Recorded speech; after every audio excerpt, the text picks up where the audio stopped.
Ladies and gentlemen, boys and girls, welcome to the first episode of Spearhead Sundays for 2025, episode 370. I'm your host, Lewis Spears. Welcome back to Keelan. He's here. Hey. I've got some predictions for 2025, and I want to hear yours. Leave them in the comments section. We'll revisit these at the end of the year. So here are my predictions for 2025. All right, I've got some good ones, and they're starting with level of confidence. Okay.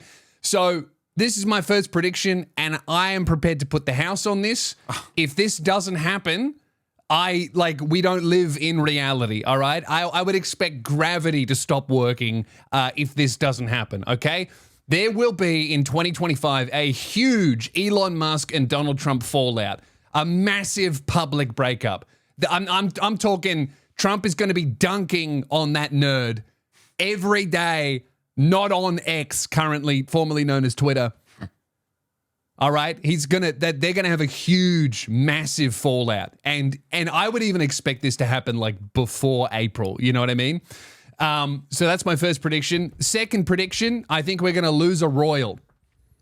All right, and it might even be like Australian Prime Minister style. Like we might just go, where the fuck did they go? We lost him. I don't know if it's gonna be the king. I mean, a man can dream, but I do think we're going to lose one of them. All right, that's my second prediction. Third prediction, I'm also very confident about this. TikTok will not be banned. Trump is going to reverse it. There's no way he's letting that app go after everyone has started to be nice to him on it for the last couple of months. If you really want TikTok to be banned, don't talk about Chinese election interference. Go on there and make a viral meme dunking on Trump. If it hurts his feelings, the app will be gone. The reason why it's staying is because I reckon they messed with the algorithm a little bit and started to de-boost anti-Trump stuff and started, putting some MAGA stuff out there because they knew that if TikTok looked friendly to Trump, he'd be like, we can have a little bit of spyware on our phones as a treat. Andrew Tate is going to slide into irrelevancy. I think that there's not going to be a giant controversy that destroys him. It won't even be him going to prison. I just think slowly but surely people are just going to be like, you're annoying, bro. You're yelling a lot, but, you can't leave your house. I'm sick of watching you vlog from a webcam. And on that note, my other prediction, a lot of these popular red pill creators are just going to become lolcows and laughing stocks as their philosophy and the way they live their lives start to slowly destroy them from the outside in. And their lives are going to crumble, and it'll be great to watch. Last two predictions. I think DC is going to dog walk Marvel. I think everyone is going to abandon ship from Marvel and move over to DC. I think that there is no such thing as superhero fatigue. I think people get fatigued of shit films.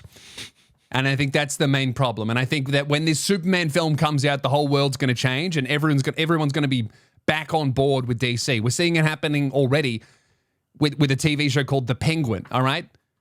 I heard they were making a Penguin TV show, and I thought that's going to be absolutely fucking terrible. Why would I want to watch a TV show about a guy called The Penguin? And guess what? It's one of the best shows I've ever watched. It shouldn't be, but it is. My final prediction, actually, this is the one I'm most confident about. You will buy a ticket to see me live in 2025. LouSpears.com. I've got a big tour coming up. January 17, the day after my birthday, I will be in Perth. I've got 8 shows in Perth. That sounds like a lot of shows, but it's in a small place because these are the first shows of the tour. So I want to do the new hour as many times as I can in Perth. So LouSpears.com to grab them. Also, I'm going to Sydney, Brisbane, Melbourne, everywhere. And I just got told by Brisbane that it's like half sold out already and it's not for months. So I imagine all of the other cities are tracking like that as well. I know Sydney is. So that's crazy. Thank you so much. If you want to get tickets, I would really get them now with that Christmas money before they go. Right. So that's my predictions out of the way. Now I have a really big issue that I want to raise on this show that I think is very important. And you'll notice that I have notes here because we're entering a new era of the show. We're moving away from, Lewis just kind of yells about whatever comes into his head during an hour span to more of like a news program, a little bit more journalism, but not just like news, more so like activism. is really where I want this show to go. Is I want to get more into activism and changing the world for the better, but also even more than that, it's not just about changing the world. It's more so about yelling at people that disagree with me and ruining their lives. Is really what being an activist is all about. Because sure, we could raise money for charity, or we could get someone fired from their retail job. And really, when you think about it, like if I'm raising money for victims of genocide in Gaza, all right, what are they going to appreciate more? An airdrop with food, or some woman who posted something racist on Twitter losing her job? I think we both know what the real answer is. It's that woman losing her job. That's the real impact. That's what really changes the world, and that's what I'm here for. Anyway, on our first item on the agenda, things that need to change. Speaking of horrible crimes against humanity, Airbnb has changed their policies, and they've released an official policy update, which they should apologize for, banning gangbangs in Airbnbs. Where the fuck is Bonnie Blue supposed to work if you can't have a gangbang in an Airbnb? Think about this poor woman. She's trying to go to work every single day with her and her 100 co-workers. All right? And what? They can't run a train on her in your Airbnb because you're worried about the cleaning fees? Think of the positive reviews you would get. All right? If you ban gangbangs, what are you going to get? Oh, yeah, place was kind of clean, smelled a bit strange, almost a bit like semen, but don't really know what that's about. Or if you keep the gangbangs, every single stay, you get 101 positive reviews. Think of what that would do for your business. I'm starting up an app that's Airbnb for gangbangs. All right? I don't really have the capital to pay a developer to create the app, and I'm also not sure that it would be approved on the App Store, but so it's more of a scrolling on public bathroom walls at the moment. But I'm hoping that it takes off. Uber, that's how Uber started. He knocked on people's doors and dropped off cards for his website and said, you can hire an Uber, it's better than taxi. I'm going to start doing that. Knocking on random people's doors and giving them a business card for my rent-a-gangbang scenic location business. I think it's a great idea. I think that's the next $1 million opportunity. I mean, every single day, I'm seeing new creators trying to have sex with 1,000 men in a year. There's a gap in the market opening for people who want to open up their gaps and have 100 men come in. And those men need somewhere to stay. And Airbnb, Airbnb, Air Gang and Bang. That's the new business. Airbnb, Air Gang and Bang. I'm starting it up right now. I think that's a way better idea than just renting out your Airbnb just for couples to fuck in. Is that maybe the real problem is the cleaners are sick of taking out a bin full of 100 condoms instead of just like one. That's an environmental concern, isn't it? Has anyone when I do my UK tour, I'm gonna sit Bonnie Blue down and I'm gonna have a stern discussion about the environmental impact of these gangbangs. All right? Because I can guarantee you that somewhere right now there are 16 sea turtles rolling around with 3 hats that all previously were inside Bonnie Blue. And what's the point of even banning straws if Bonnie Blue and Lily Phillips are out there filling garbage bags full of condoms every night? So, welcome to the new activist slant of Spearhead Sundays. And I just wanted to let you know that everything that I say is correct, and if you disagree, cancelled.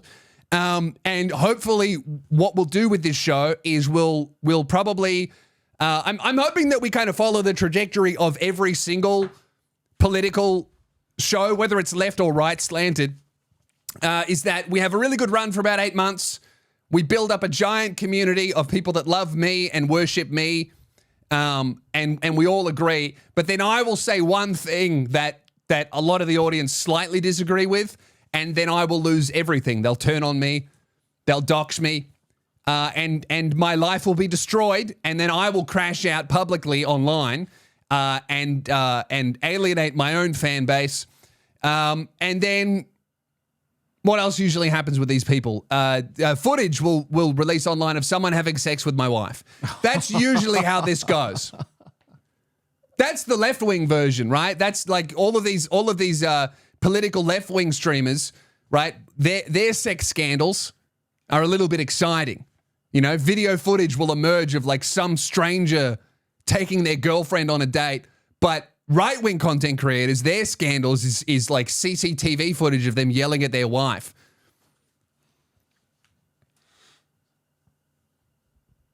So, welcome to the show. Spearhead Sundays, we're going to change the world. And if you would like to support this mission to change the world starting in 2025, you can support the show on Patreon, patreon.com/LouSpears. We do a bonus episode of the show every single week, and the New Year's resolution is to not miss a single Patreon episode, all right? We haven't missed a single episode in a year over on here, but we missed a couple on the paid service, which is arguably much worse. You know, like really, if we wanted to like, think about what's more important. It is the service that people pay for, and I apologize. All right? I would like to apologize for that and whatever footage releases of me in the coming future since I've started this new political slanted show. So please do support the show. If you sign up to annually, you will get an exclusive enamel pin that you cannot buy anywhere else.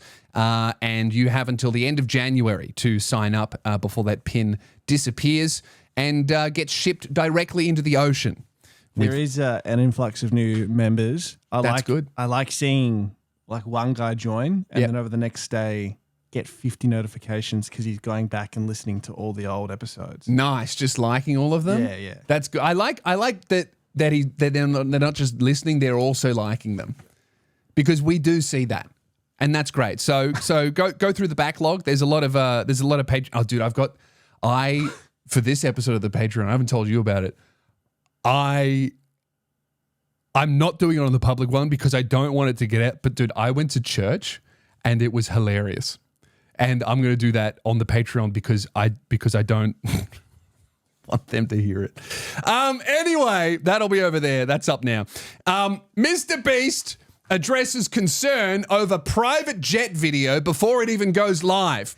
That's right. Mr. Beast is back in the news, and he's working on a video right now where he's getting two pilots and putting them in private jets, and if they can stay in the private jet for 100 days, he will let them keep it.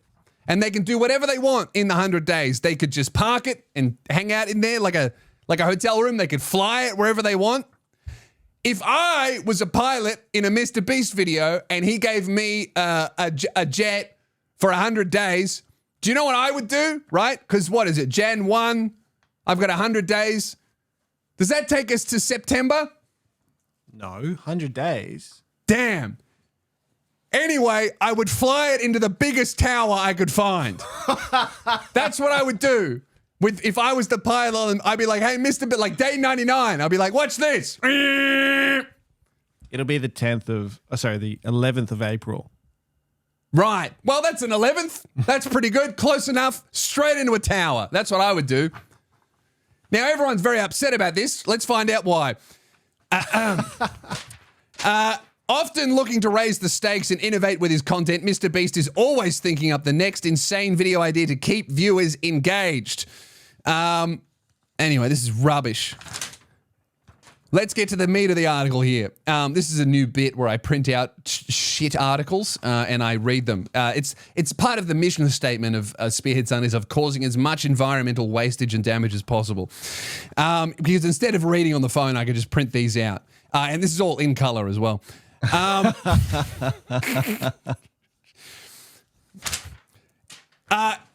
anyway, everyone's upset because it's going to use a lot of jet fuel, right? So everyone's worried about the emissions.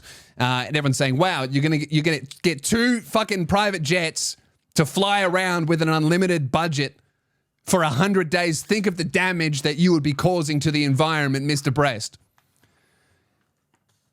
And he's responded, I see tweets asking how they will fly for 100 days. The flying is a choice. They can just stay in the airport and don't have to fly anywhere. It's just an option to make it more fun. Also, we're tracking the carbon emitted and we're going to offset it at the end of the video. Oh, isn't that nice? So no environmental damage will be done at all from 100 days of burning jet fuel in 2 different planes. Because at the end of it, Mr. Beast will plant some trees that may grow into an actual tree. So it's fine. So every time I have my rubbish, I can just throw it on the ground as long as I give 50 cents to someone to plant a tree. Oh, cents to that. You can't say that word. Oh. Sorry, I get excited, I get on a roll, and then I say the naughty word that gets our channel demonetized. I say it lots on Patreon. That's how I get it out. We should do the Patreon version first so I can get all my slurs out of the way.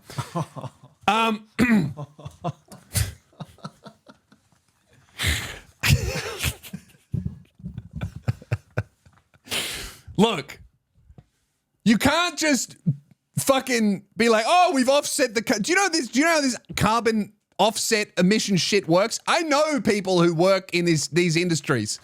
All right?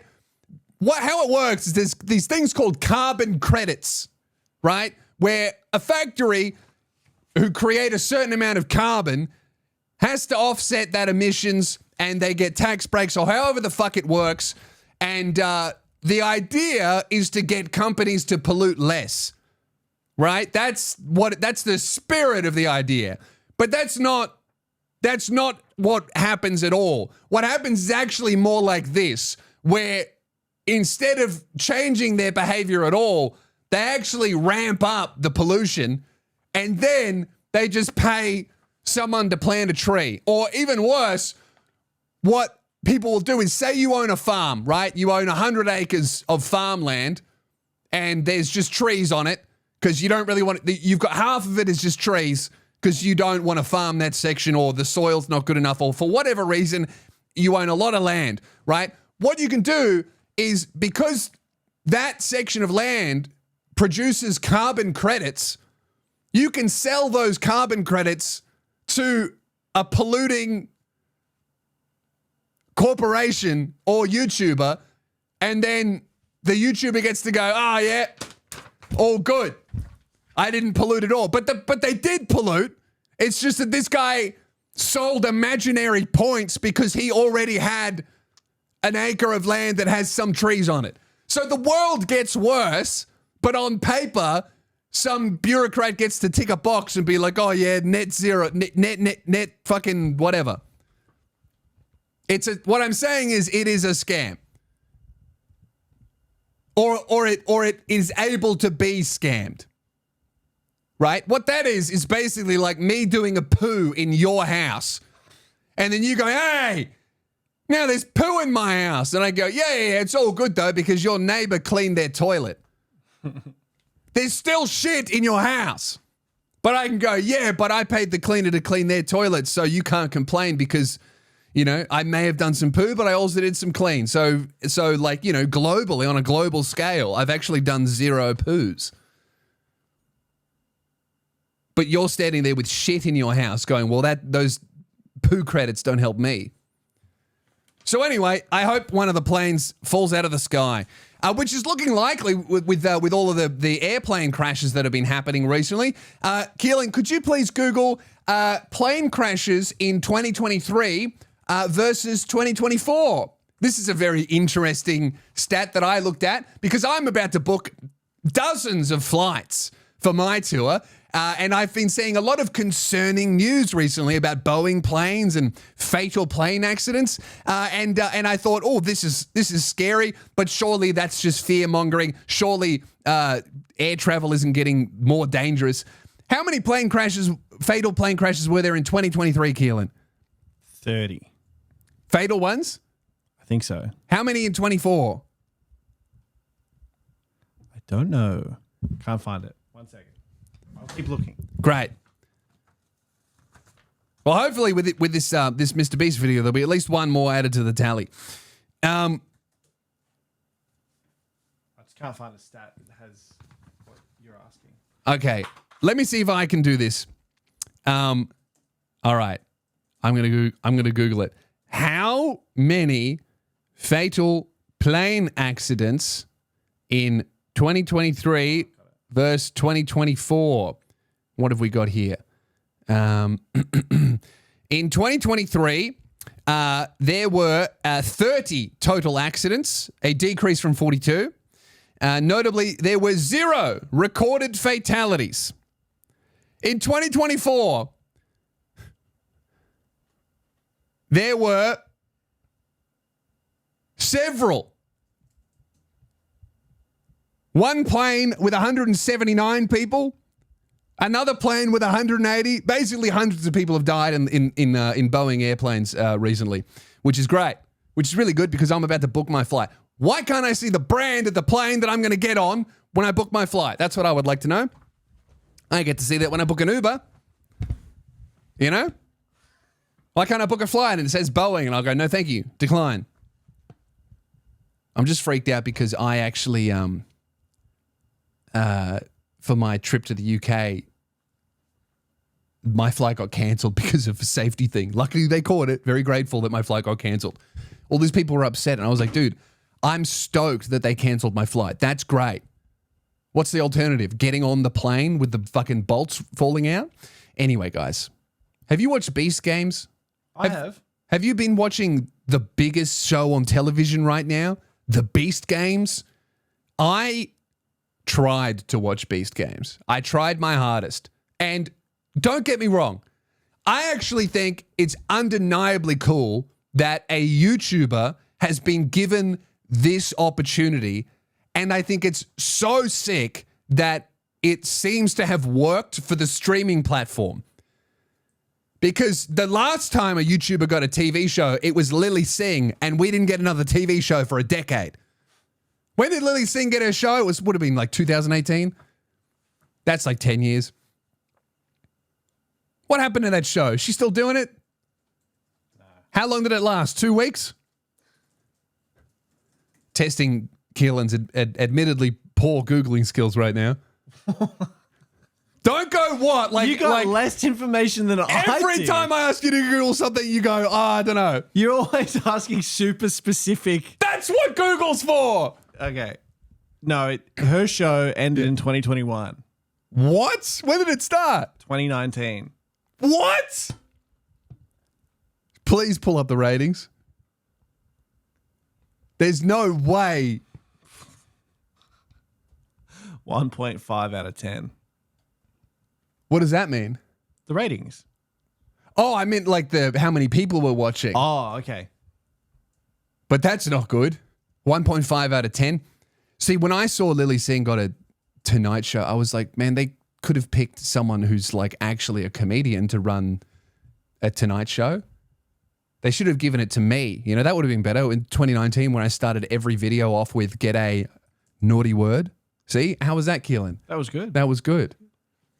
I didn't say it this time. I can't find okay. the ratings. See? I'm going to, you know what? I found it. You know what? In your defense, Keelan. 660,000. That's terrible.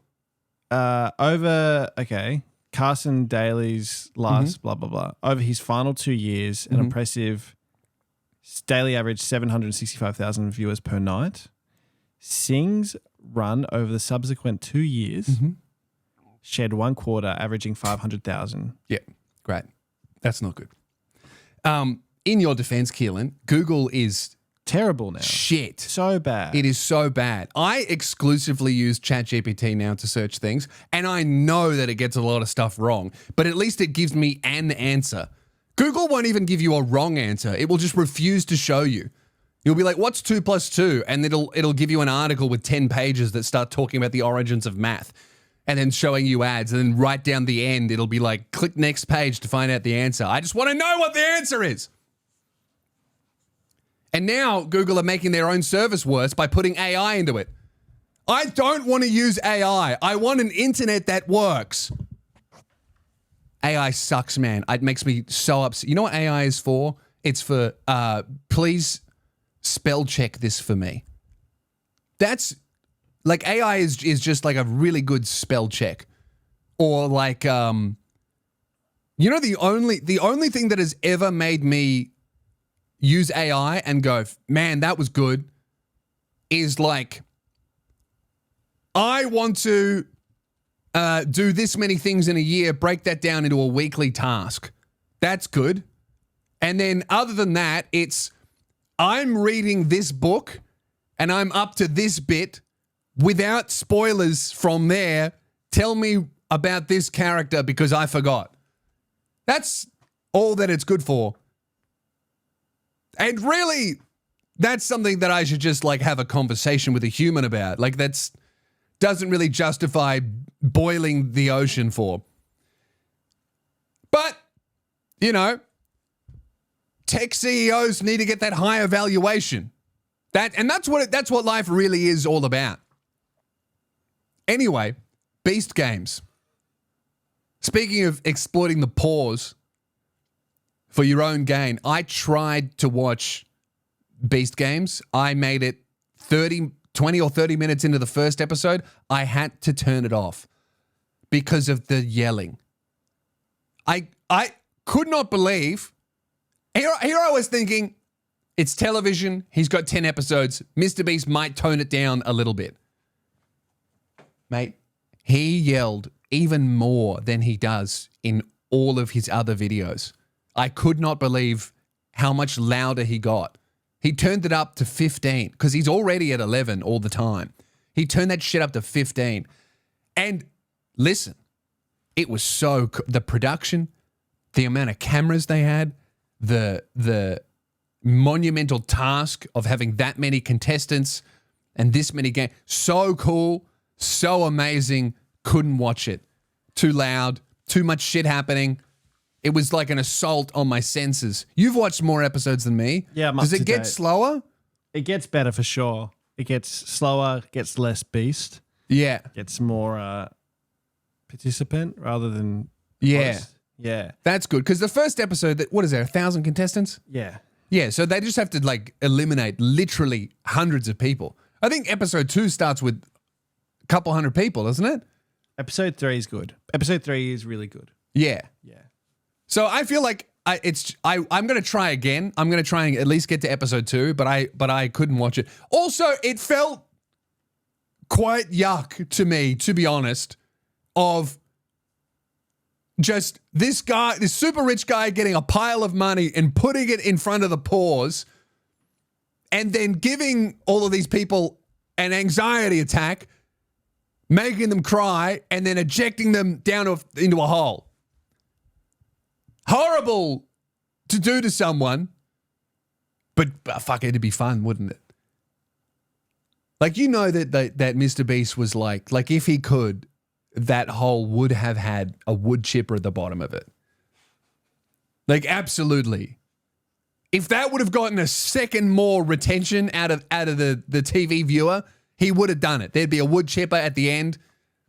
But not only would there be a wood chipper, it'd be a wood chipper, so they fall down the hole, and then there's a wood chipper, and it chips them up, and then it gets sucked into a tube, and then all their blood and guts come back up the tube, and then it gets sprayed on the living contestants. So like one guy's wife drops down, and now he's wearing her. I bet that was on the drawing board for a little bit at Beast HQ. But look, I'm telling my jokes, but I think ultimately it is good. Right? I also am like, my biggest thing is that when I was watching it, I was fucking locked in to see if I could catch even a glimpse of Chris. Because you know they were there. They were there, right? They would have had to be there. They've been edited out. Can someone in the comments please do the timeline? Surely Chris was still around during the filming of Mr. Beast versus the Paws. And they've just been edited out. Right?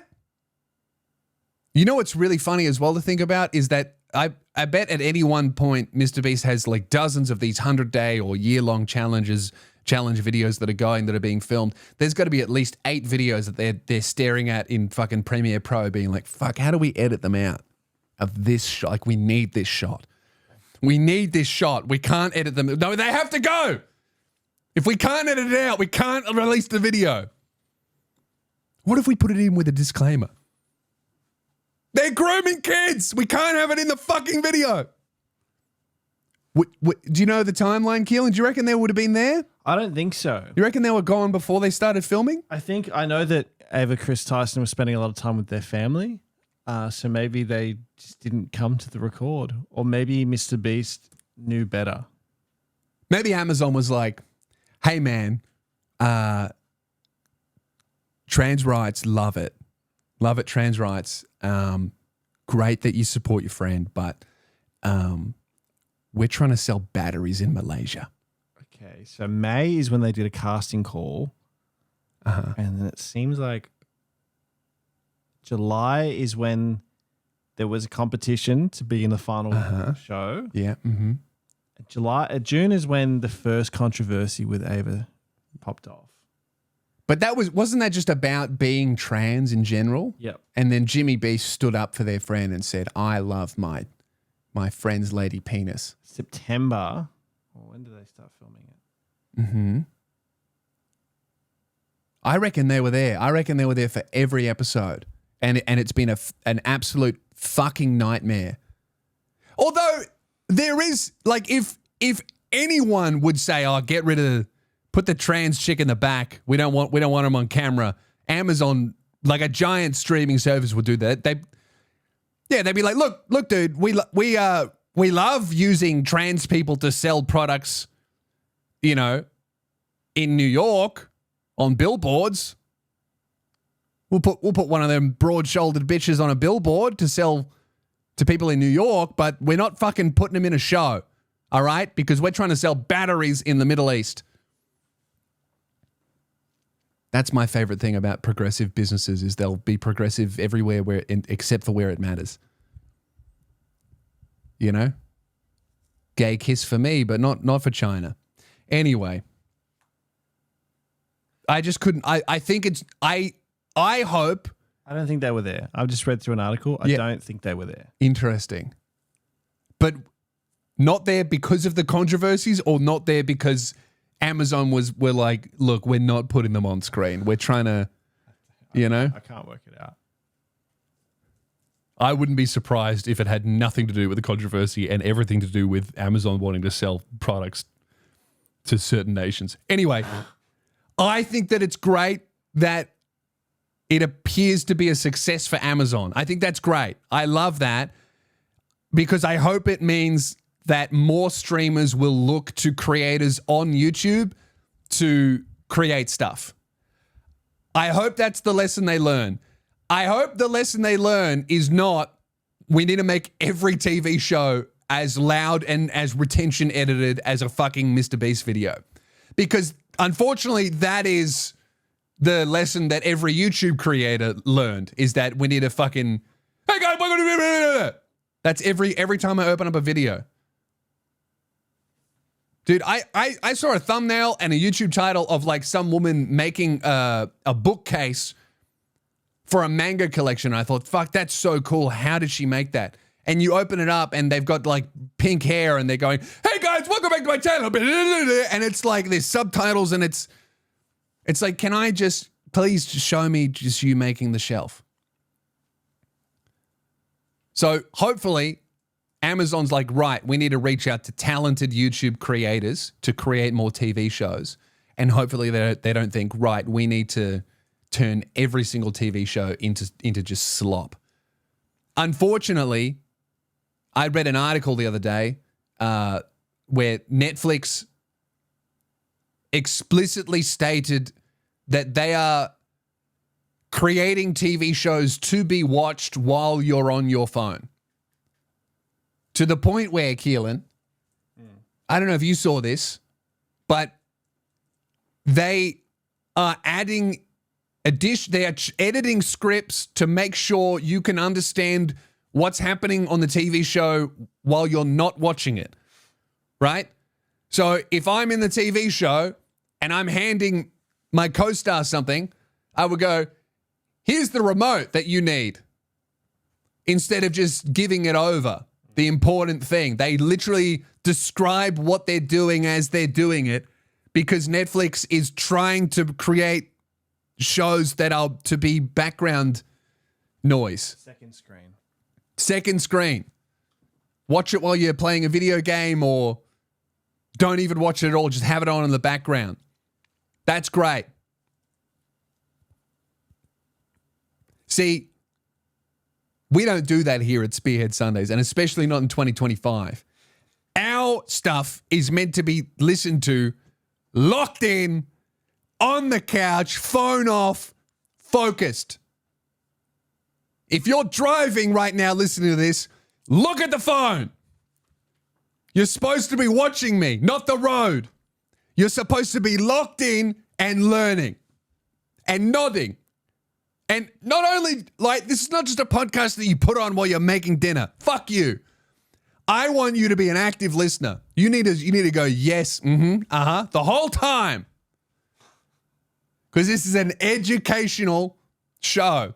I went to the gym yesterday and I had the best workout of my life. Do you know why? Because it's holiday season, right? There were no staff there. It's like a staffed, and then the staff leave at night. But because there's been no staff there for days over the holiday period, there was no music. The TVs were all off. And it was quite busy. It was the best workout I've ever had. Dude, I took my headphones off. I've never done that in a gym in my life, because they're always playing terrible hits from 2006, while on the TV screens they're playing MTV film clips that are not the song that's playing on the speaker. It's completely fucked.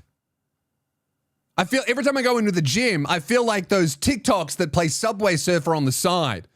You know, I'm trying to deadlift and someone's just scrolling through fucking Madonna film clips. Look, Lady Gaga. I'm trying to focus on my form. I don't want any music at the gym. I understand why music needed to be at the gym, because no one had headphones, right? But we're talking, that's a 30-year-old problem, all right? Gyms need to realize that I don't think anybody wants music on in them. Genuinely answer this question honestly. Do you like when a gym has music? Like, let's say gym music, reasonable volume, even playing music that you like. Would you want that? I wouldn't. I would rather have the option of silence, because I have my own headphones that play my music better than any speakers could in a fucking warehouse.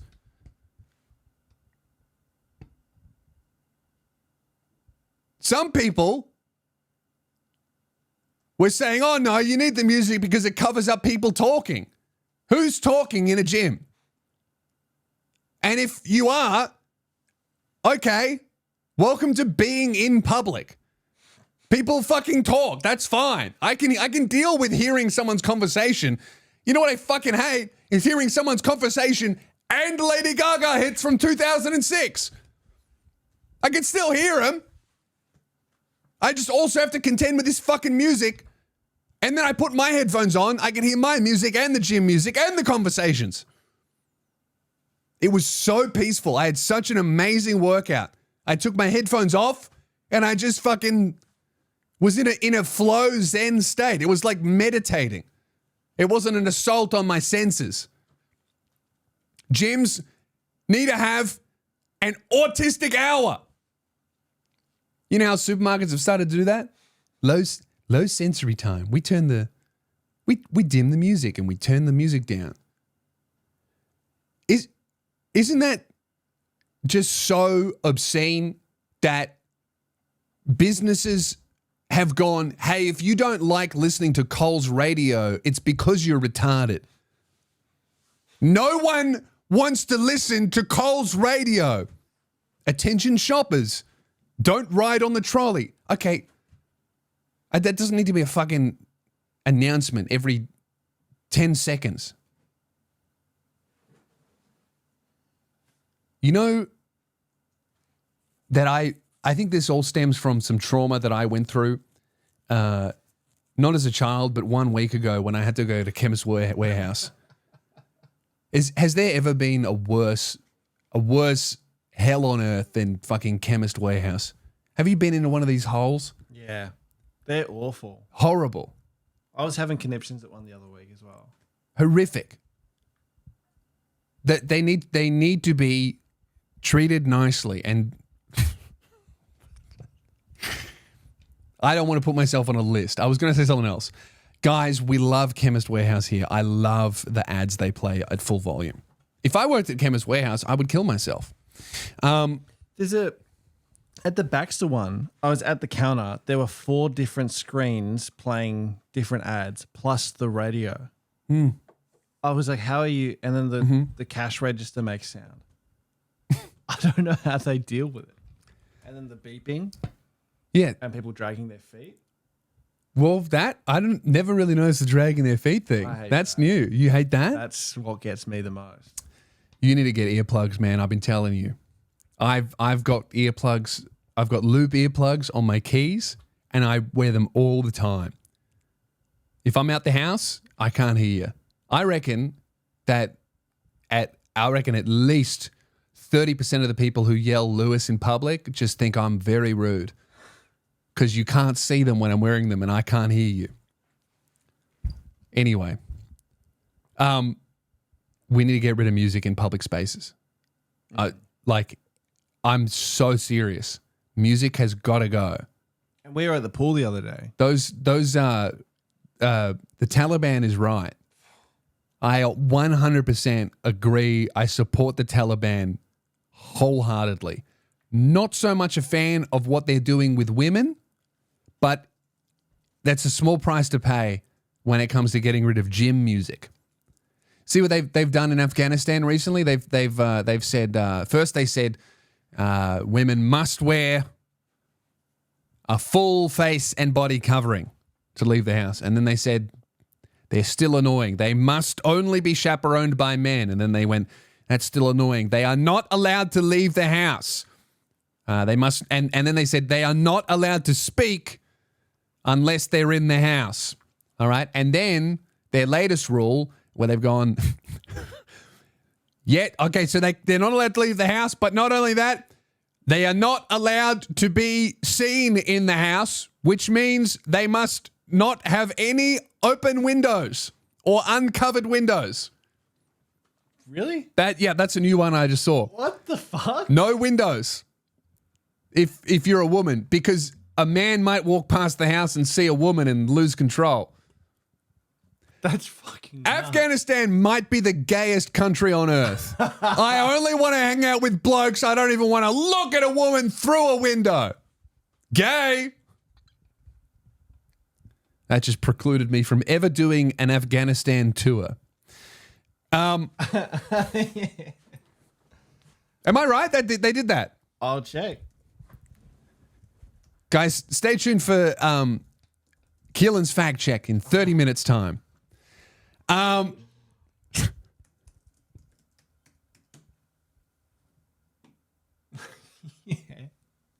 Taliban bans windows to stop women from being seen at home to prevent exposure.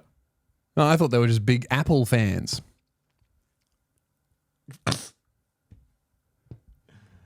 That's good. I like that. That is good. Have you? Oh, you're not on X, formerly known as Twitter. No. Threads though. Twitter, currently known as X.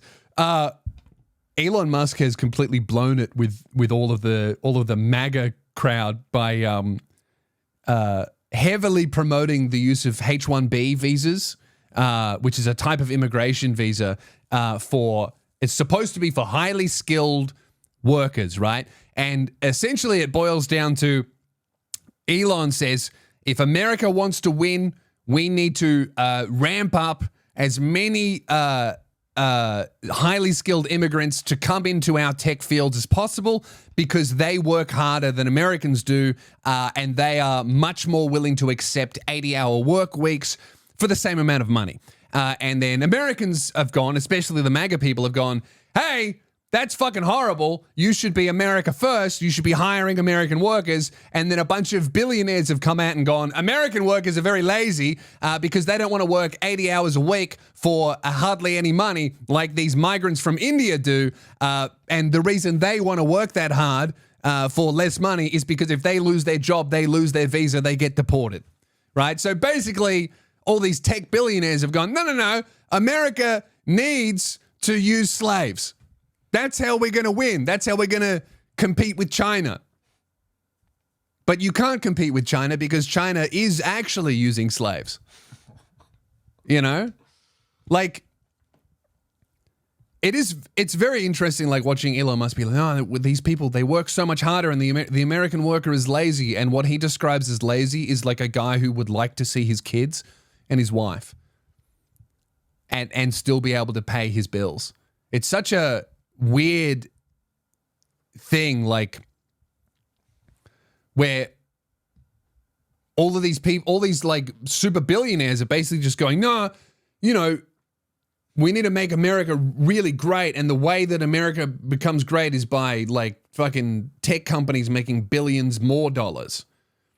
When really, I think what makes a country great is like how actually livable is it for the average person who is not hyper successful. If a country is only good for people that are outliers, it is not a good country. It's mostly bad. If most people in a country are having a really hard, difficult time, that is not a good place for anyone to live. For most people to live, which by my definition of what a good country is, it does not pass the test. Like, my view of America as an outsider and from someone who traveled there is it is the best country in the world if you have a lot of money. If you are a normal person, I feel like there's so much struggle and hardship that so many other first world countries just don't struggle with at all. But we're getting there. I think that's where the world is heading. The cost of living crisis and everything. All of the wealth and the money and the capital is slowly trickling to the top, and then everyone else is just a peasant. And if you can't pay your bills, you're lazy. And this all happened because of feminism. No, but it is a classic example of like a good idea being exploited by people at the top and turned dystopian. Like the H-1B visas, good idea. A country should always be seeking out super highly skilled outlier performers to move to their country because the tide, theoretically, should rise all ships, right? If you get all of the fucking most highly skilled people from all the countries in the world, your country will be the fucking best. But that is used by corporate billionaires to import people who aren't super highly skilled and then take advantage of those people and be like, what are you going to do? Quit? You'll get fucking deported. You can't say no to me. You must work 80 hours. And then they get like someone who's working 80 hours for the price of an American who would work 40 or an Australian or whatever. Right? And the same thing is like when women were allowed to work, right? Because when women were not allowed to work, the wages had to support at least 4 people.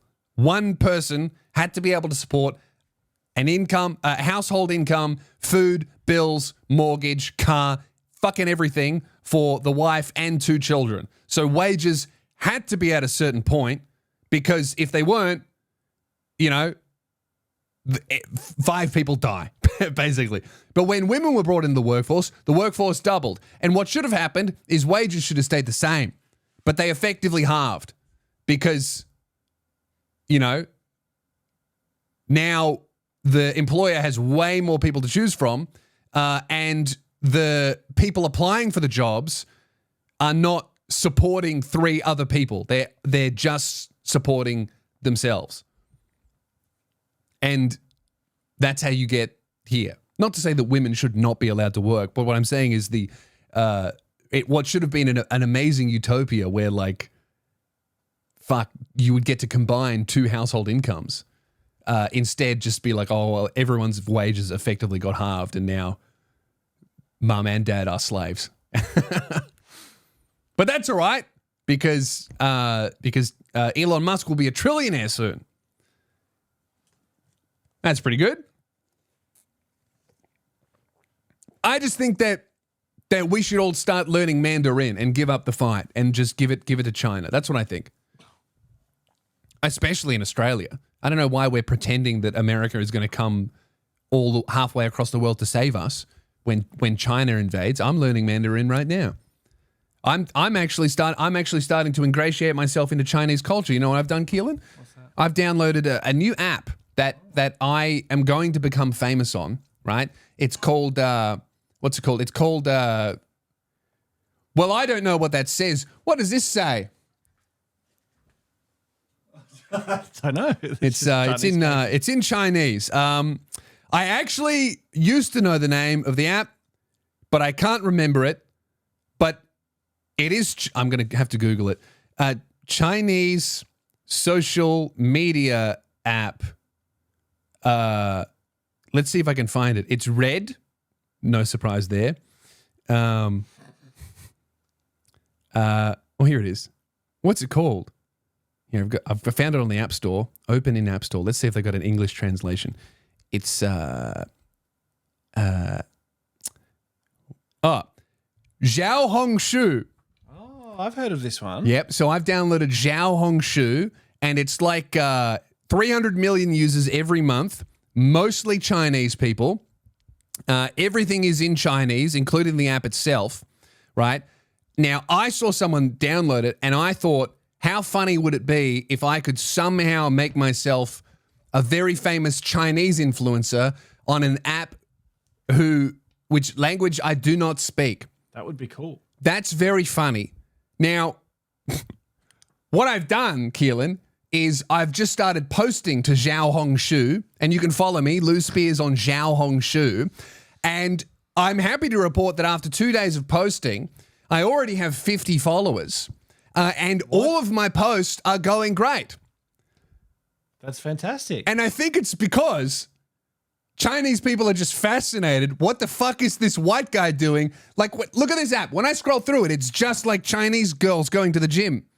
Because I said I was into fitness, and I haven't liked anything yet. But it's just like, here's Chinese girls with 6-packs. But every other app is just like a Chinese guy drawing. A Chinese guy showing off his fake hairline. What else do we have? We've got I don't know, a Chinese celebrity at some kind of award show, and all of the captions and all of the language. This is a video that has 50,000 likes, and I think she's just teaching people how to do math. Right? So I figured that how funny would it be if I became super famous in China on Zhao Hongshu? Zhao Hongshu. It is currently happening. Now, what's really funny is that, like other social media accounts or platforms, when you write your caption, it suggests hashtags. And so, like, I've been just tapping the suggested hashtags. I don't know what they say. I could be saying anything. Here's one of my posts, Keelan. It suggested that from what I gather, because I don't read. Look, it's all in Chinese. I can't read any of it, but it suggests like templates to create content with. Yep. And it made me make this.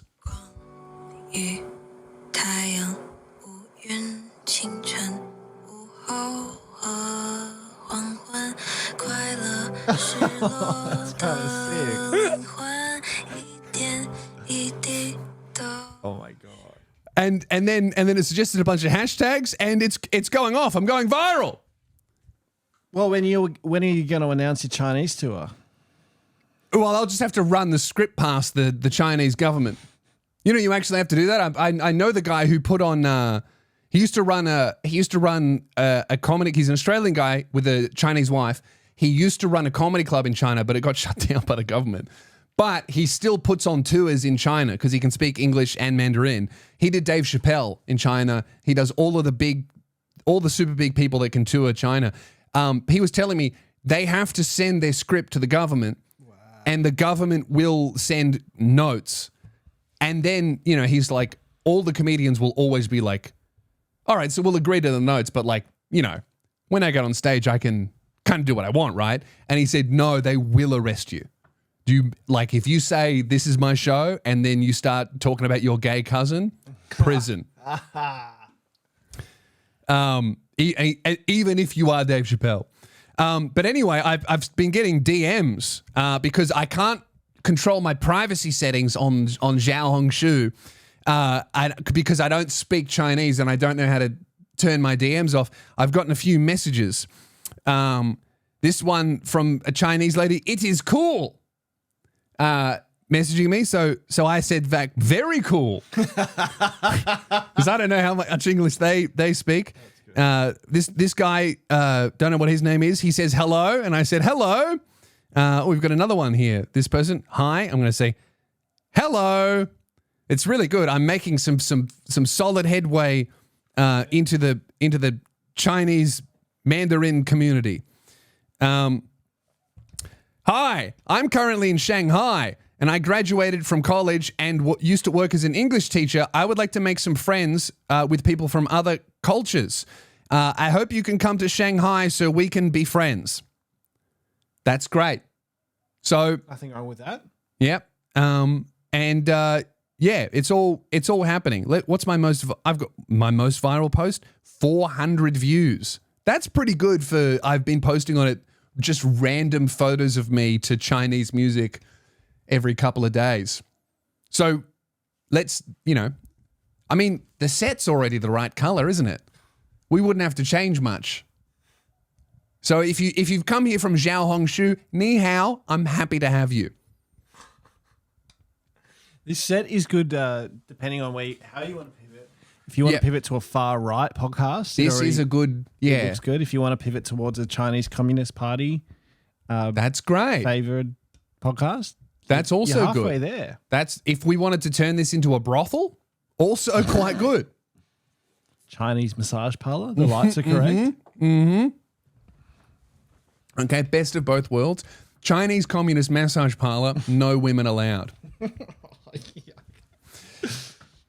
So, yeah, Elon, what I'm saying is Elon has like ruined his reputation with like the MAGA crew who have just gone, oh, you've just become a Republican now, and now you're being all pro-immigration and calling Americans lazy. You're not America first. So he's kind of fucking ruined his reputation on his own website, which is very funny to see.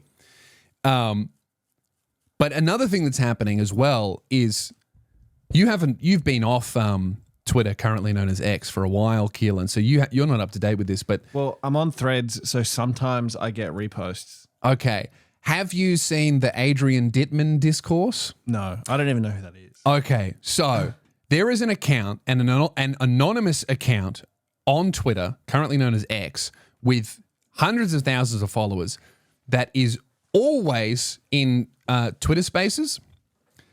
That is almost certainly Elon Musk. Actually, yes, I have seen this. Yeah. Right?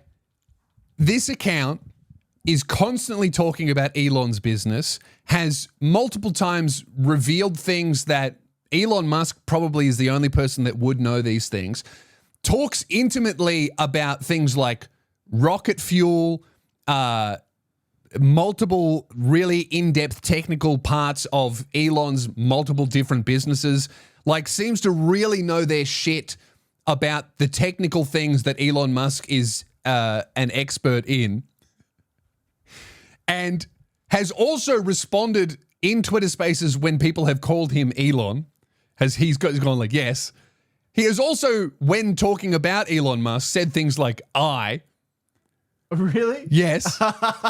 He sounds exactly like Elon Musk. But both of them insist that they are different people. Adrian Dittman has never face revealed. There was one Twitter space where Elon Musk was in there at the same time as Adrian, and they had a conversation, but Adrian sounded really weird, and to me it felt scripted. So a lot of people are saying that they are the same person, right? And let me pull up a clip and we'll see what you guys think. I think it is so funny because he often gets really upset about what people are saying about Elon Musk and defends him all the time and talks heaps. Okay, this is a good one. I know which one I'm going to pull up. Okay. Adrian Dittman, ketamine. Oh, no. Because Elon Musk takes ketamine. All right. So. Funding secured. All right. Where's this clip? Man, I feel like it's been censored. As well. Because that's how it is. Extreme legacy MAGA movement will have to deal with it as well. Because that's how it is. And don't hate the fucking big tech bros. This is because Adrian. Out of all of them, Elon is the only one that's giving all of these crackheads a fucking voice. I want you to try and pull that shit on fucking Facebook and see how long you last. You ungrateful motherfuckers, seriously. You keep crying censorship this, censorship that. You're not censored. Your takes just suck. Get over it and get over yourselves. Honestly. What? I'm not an enemy of anyone, but if you hate me for saying this, so fucking be it. I don't care. I'm part of what's new. That's him. How is he doing it? Is it AI voice or? So he seems to be using some kind of voice changer. Yeah. I think. But like the South African accent is the same. The tone of voice is the same. Elon Musk kid came out on Threads and said, yeah, that's definitely him. Like, I know how my father speaks. That's him. They're always defending, or Adrian is always defending Elon, and Elon is always saying that Adrian is not him. And they seem to know a fuckload about each other despite never talking about times they've hung out or how they know each other or whatever. And yeah, it's just so funny. And they make the same jokes as well, and they use the same emojis. Like, people have done deep dives on this thing. It's so funny that I'm thinking about making a video on it because it's kind of just silly. But it's just absolutely hilarious that, like, the world's richest man is assuming a pseudo identity and using voice-changing software to defend himself on his own website. Like, if you're a man, I don't know why the fuck you would want to be known at all if you were a billionaire, unless your money was made from, like, what I do, entertainment. Like, if you don't need to be famous to make money, why the fuck would you want to be? Especially if you were like doing what Elon does, where you're like just making shit. Like, being famous is so unnecessary to do your job. In fact, it's probably just a hindrance, especially if you're leaning into being a very controversial figure and you need money from like governments and stuff to run your thing. It's so weird that he cares at all about being known. I mean, he just wants to be liked. That's obvious. That's why, like, no one is who is secure in who they are is creating fake accounts to go into Twitter Spaces to argue with people about how cool you are. Actually, no, I'm not me. Really awesome. All right. Last bit of news here. How long have we been going, Keelan? Hour 5. Oh, nice. Marques Brownlee addresses speeding controversy but leaves questions unanswered. Have you seen this? I love this. This is my favorite. Marques Brownlee, my favorite tech reviewer, not because he's good at reviewing tech, but because he speeds in school zones. That's what I really like about Marques Brownlee. That's what I really want out of my tech reviewers, my YouTubers, is not honesty, not entertainment. I want to see you hit a toddler in a pram in your car. Can you please Google how fast he was going in a school zone here? Let's see if you can find it before I can. Wait. I'm looking through a piece of paper. Marques Brownlee was driving a 95. Lamborghini and accelerating over 90 miles per hour in a 35 mile an hour zone. How fast is that in kilometers? 90 miles. I can't do that on my piece of paper. Well, I did get it to you first. Yep. 154. 100. Bro, you can't even do that on highways here in Australia. Now, look. You can only do that on the Nullarbor. Not to critique anyone's driving here, because I am 30 years old and unlicensed, soon to be 31 on Jan 16. But 150 in a fucking residential zone is insane. And he did this during a car review. Like, he filmed himself doing it, and then in the editing process, they decided to blur out the speedometer. Which means that they saw it and they knew that it was wrong, and then they were like, just blur it out. It's fucking cool listening to the engine. Like, dude, you gotta rent out a racetrack to be going that fast. Doing that in a residential zone is insane. Like, whoever you hit is vaporized at that speed. That's so dangerous and crazy. But anyway, so he apologized for it, right? In his video, he apologized for it. What did he say here? He said, not just the actual act, which was stupid and dangerous, but also for the potential precedent that it could set. Because as we said, I know people watch these videos, and for someone to watch that and think it's okay would be wrong. So I apologized. I removed it, which I still think is the correct thing to do. Obviously, never doing it in the first place would have been way smarter. However, what's happened since is there's now been police body cam footage being released of Marques being pulled over multiple times for various traffic violations.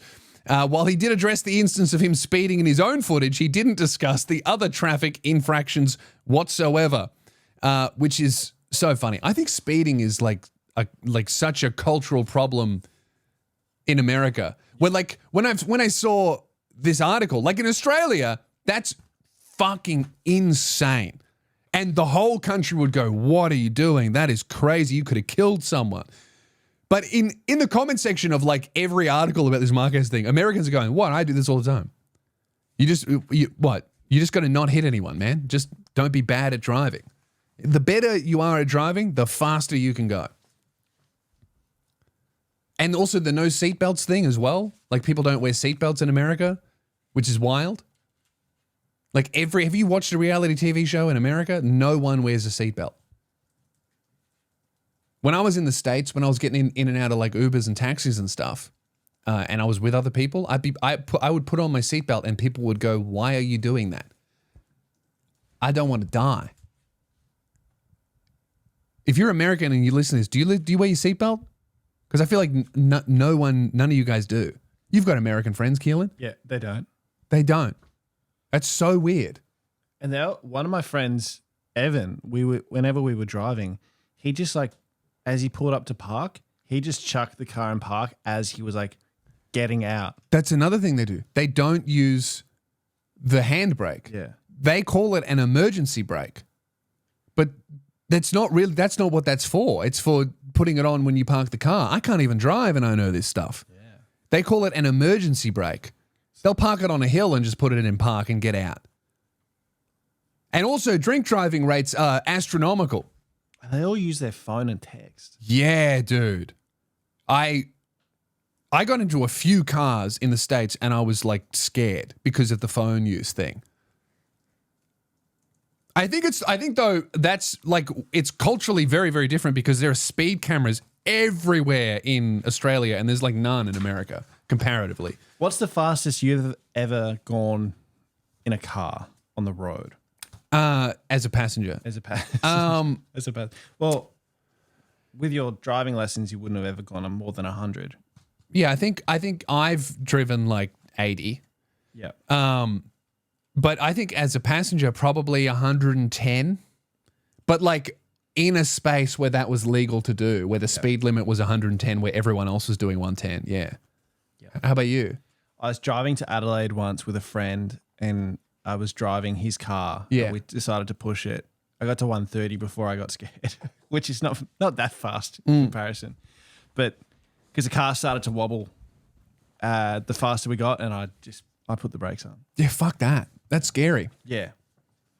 But imagine doing 20 kilometers more than that in a residential zone. Yeah, that's stupid. Fun though. I bet it's fun. And anyway, so YouTube's a great website, and it's where the people we trust are, is what I'm trying to say. And I think that more creators should get more responsibility and more fame. For example, this guy I really like. And I think that this is a great thing. YouTuber allegedly arrested over viral explosive tutorials and homemade flamethrower. This is the person that should be influencing our youth. A YouTuber based in Spain was arrested for sharing tutorials on how to make bombs and weapons illegally. However, he denied specific details about his arrest, calling the claims unfair. I agree. I agree. What? I can't make a tutorial on how to make a nail bomb in my backyard? What is this? Do we live in a nanny state? What do you mean I can't tell people how to make hydroxychloroquine in my fucking shed? The 27-year-old was taken into custody by Spain's Guardia Civil Police in the Cantabrian town of Castro Urdiales. The YouTuber's workshop, where he made large quantities of explosives and handmade weapons like flamethrowers, was so dangerous that the intelligence services of the Guardia Civil called the raid Operation Sputnik. They thought he was a terrorist. Alberto, an industrial engineering student, began showcasing his homemade explosive tutorials over a decade ago. He gained millions of views explaining how to make concoctions like thermite and gunpowder. Wow. They should have got this guy a lot sooner, I think. Hey, here's how to make C4 in your backyard, kids. They should be giving people like this real jobs. Absolutely. Not arresting them. Yeah, they should send it at like a representative of the FBI and be like, hey man, either we are going to arrest you and throw you away forever, or you're going to show us how to put one of these on a passenger plane. Because Putin's getting on a flight soon, and we have an opportunity here. He gained millions of views for explaining how to make concoctions like thermite and gunpowder. According to police, they began investigating Alberto when specialists in arms and explosives trafficking of the anti-terrorist services discovered his illicit content online. Police seized over 20 kilos of chemicals used to make explosives. This is so good. Free my boy. What did this guy think was going to fucking happen? You can't just be making explosive tutorials in your backyard and be like, oh, the government will be okay with this. There was a real danger of accidental explosion and consequent risk to his own life, that of his family, and his neighbors, plus material damage and fire. Not only that, authorities knew that Alberto's tutorials were reaching gangs around the world and creating large-scale crimes and terrorism. That is so funny. This is so good. This is what we need more of, is people creating tutorials that terrorist cells can enjoy. As the video went on, the YouTuber admitted that the authorities searched his workshop, but he claimed they found that he was not a terrorist with a destructive laboratory. Yeah, he's just a fucking idiot. Like that's what the boys do when they're unsupervised for too long. They go, how can we make an explosive?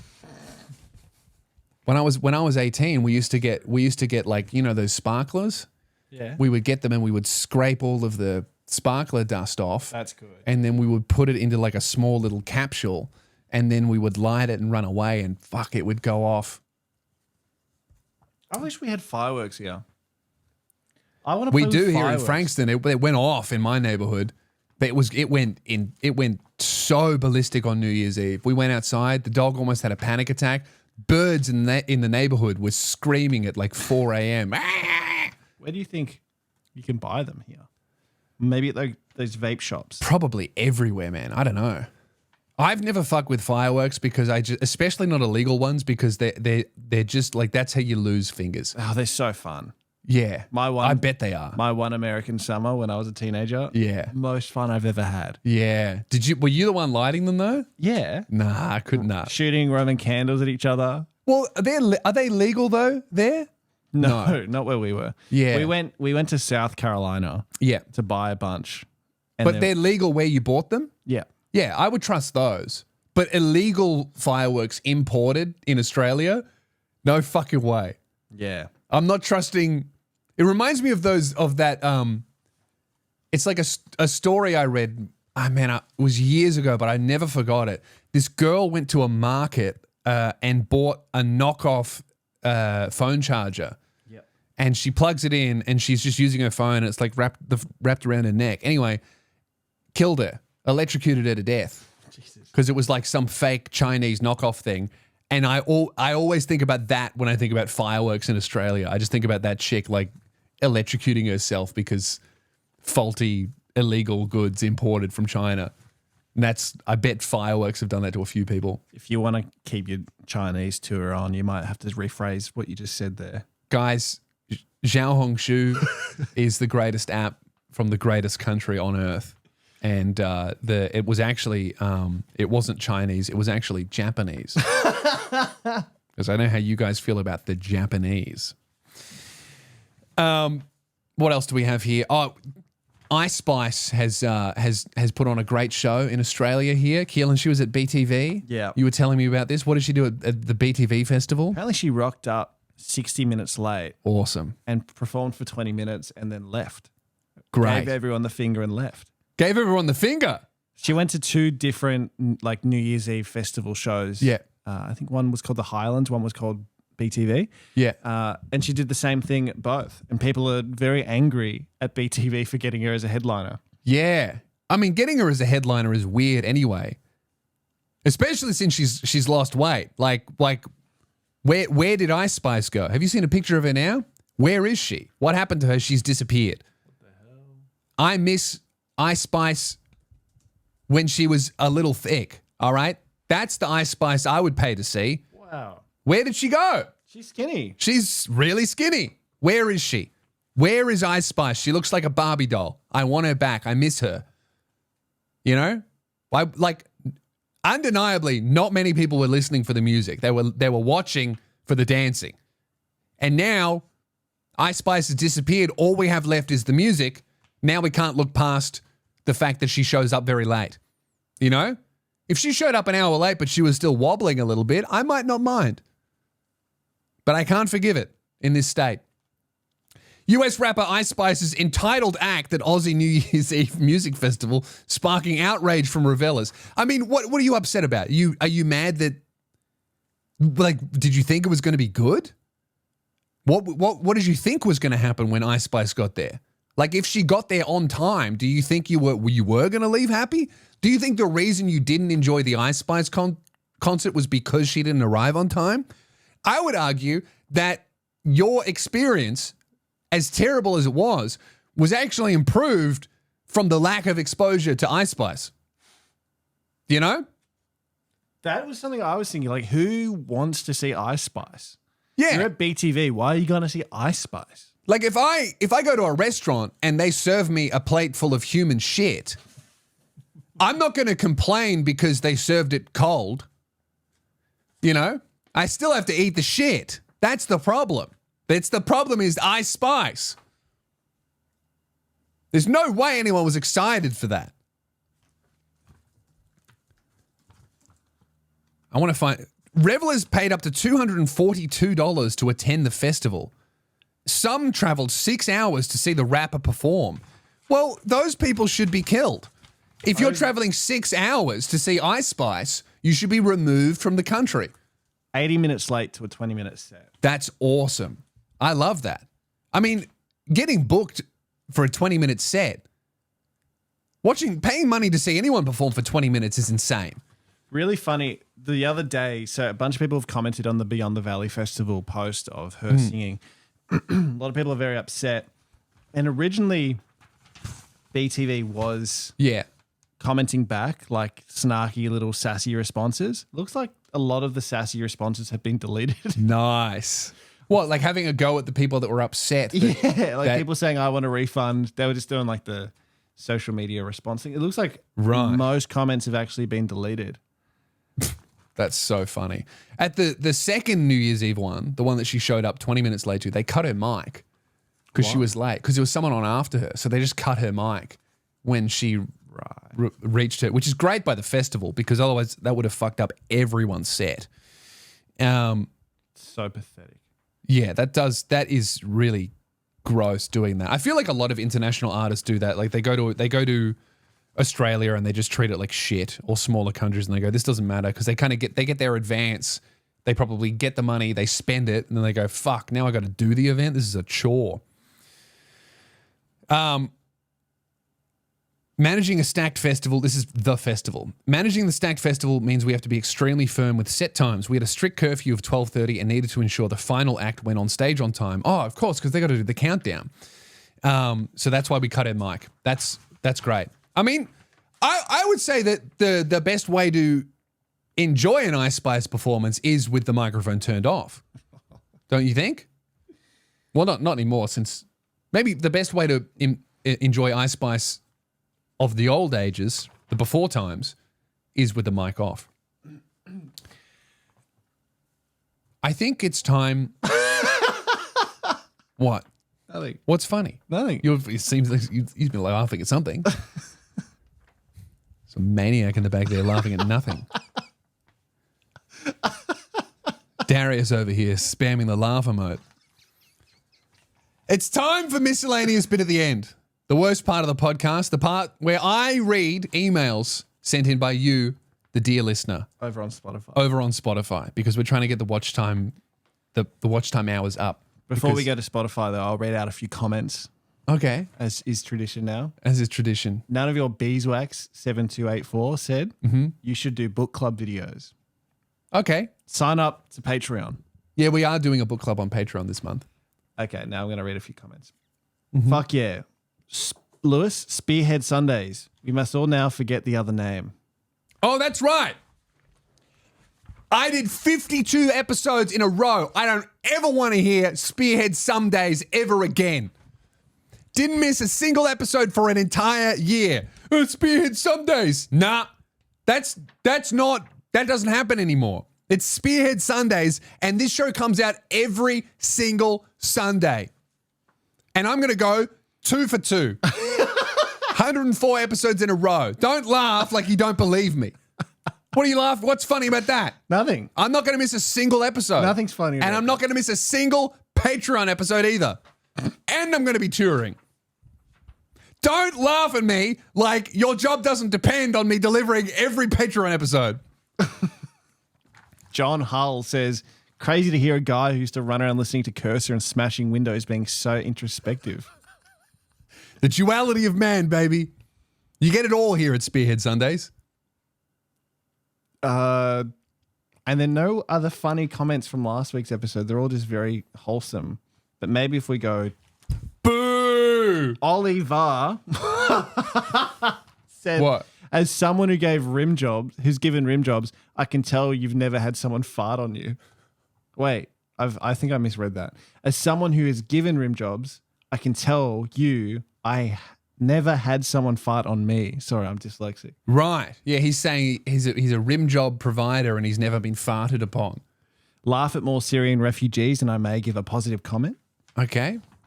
Just updated my pirated copy of Spotify, so now I can leave comments. You can pirate Spotify? I guess so. Her tongue was on your asshole. That's fine, but your fart in her mouth was the limit. Okay, buddy. All right, we're going to continue on Spotify here. I've got 3. We've got bad predicament at work. We've got a hilarious story about a guy picking up at a reenactment group.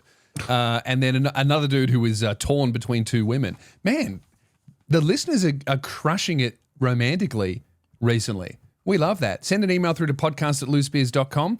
We're going to continue over on Spotify. The Patreon version is up right now as well. If you'd like even more of me, I'm going to tell my church story that I won't be telling here because I don't want anyone to hear it.